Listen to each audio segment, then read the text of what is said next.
we've already looked at this passage in hour 23, but there I didn't yet want to emphasize the use of the word soze. Yep. I couldn't help referring to it, but I tried to save the emphasis for now. Okay. And here you have a situation from the heroic past where Theseus, who is our founder figure, He's the George Washington of Athens. so to speak. Yes. He is the founding hero. Right. And here he is in a prototypical situation saving Athenians from the Minotaur, Right. the half bull, half human beast, who is somewhere in the labyrinth that he has to go into and then come out of. There are these beautiful young adolescent Athenians as well, right? Who Male are and female. singers and dancers, Yes. both men and women, Right. both boys and girls. Yes. And so he saves them, but he also saves himself. Exactly. As we see here. He saved them, and he too was saved. And then that is the etiology, that is the myth that motivates a ritual that no longer involves a trip from Athens to Crete, Right. only Athens to Delos, the sacred island of Apollo. Right. But that is where Theseus already Right. reenacts his salvation from the labyrinth and his being a savior for the other Athenians. Right. That's where it is reenacted. And even though Delos doesn't have a labyrinth, it does have a crane dance. Right.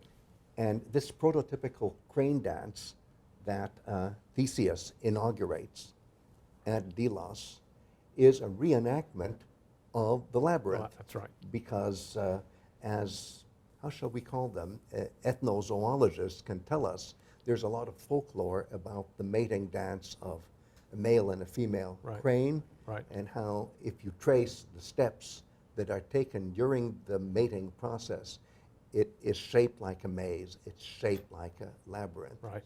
So And it- Plutarch tells us this too, right? and This Plutarch dance, is the best source, this Yep. wonderful antiquarian from the 2nd century CE. Yep. Yep.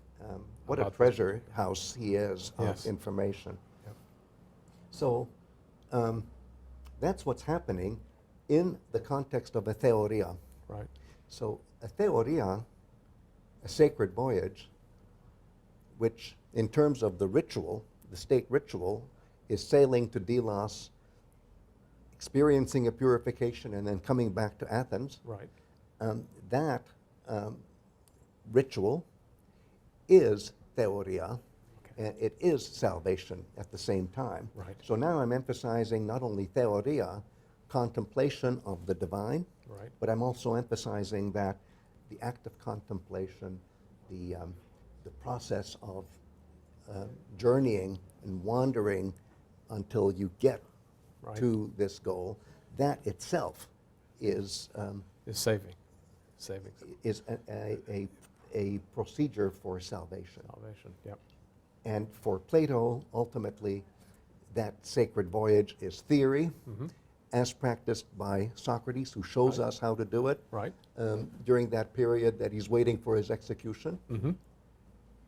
And for the ancient Greek song culture, it's this much more expansive and acceptable thought pattern where all of us experience a pilgrimage. Uh-huh. Let's put it in Christian terms. Right. A pilgrimage to a sacred place Right. that purifies us, Right. that integrates us with humanity. It's a communal pilgrimage, though. It's communal. It's It's not not an just individual. personal. It's Yes. not Yep. individual. Yep. Although the philosophers make it possible for us to think of it as an individual voyage of a soul. Yep. It reminds me of, in my wife's culture, you call these pilgrimages pardon.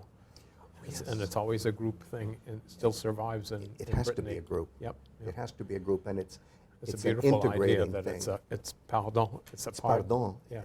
and it is Another way of doing it. full of diversity, but the diversity converges on a universal ideal, Yep. Yep. and that Beautiful is stuff. also theoria, and that Yep. is contemplation. Right. Yep. So it's all here, Nice. Yep. and I love the fact that this sacred voyage is really a heroic model. Yeah. and it's based on the number one hero of the Athenian state, Theseus, who is the savior of the Athenian people, Right. savior of Athenian society. And that means that the way Plato's Socrates redefines theory is to make it a kind of philosophical form of salvation that's modeled on the Athenian state's blueprint for how society can be saved. Yeah. So it's a political myth as well as a philosophical one. All these things come together in a seamless way. And it is seamless. And I'm so glad you said seamless, because it's interesting that the ideology of the ship of state is that by the time that we reach 399 BCE, there's not an atom of that ship Right. that actually goes back to the heroic world. Right. That's something that's understood even by the myth ritual mentality. Right, right. And first, one thing goes wrong, another thing goes wrong. You have to replace this peg, you have to replace that piece of wood, et cetera, et cetera, et cetera. And that means that the ship of state is also a beautiful embodiment of Plato's version of the theory of forms. Yeah. And let's see if I can do the theory of forms in 1 minute, really oversimplifying it. If there's an idea of a sympathetic couch, Right. that's the ideal. Right. The idea is the ideal. Then when a carpenter actually makes a sympathetic couch, well, that is One realization. that is one realization. And then if a painter paints that using completely different techniques, then that's, if I can do inclusive counting, third step away from the the ideal. Right. Yep. And in a sense, the ship of state is exactly that, because it's not the original, but in a sense, it is the original because of the process of replacement that led to it.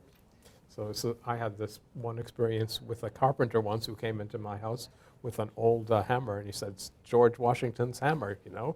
Yes. And I said, "It is?" He said, "Yes, we replaced the handle and we've replaced the head, but it's still his It's still, hammer." so the idea is there, and that Keeps is on working. Yeah. philosophically the reality. Yeah. But it's also the reality in a myth ritual world. It's not just philosophical, Yep. it's also poetic in the sense of plugging into myth and ritual. Yep.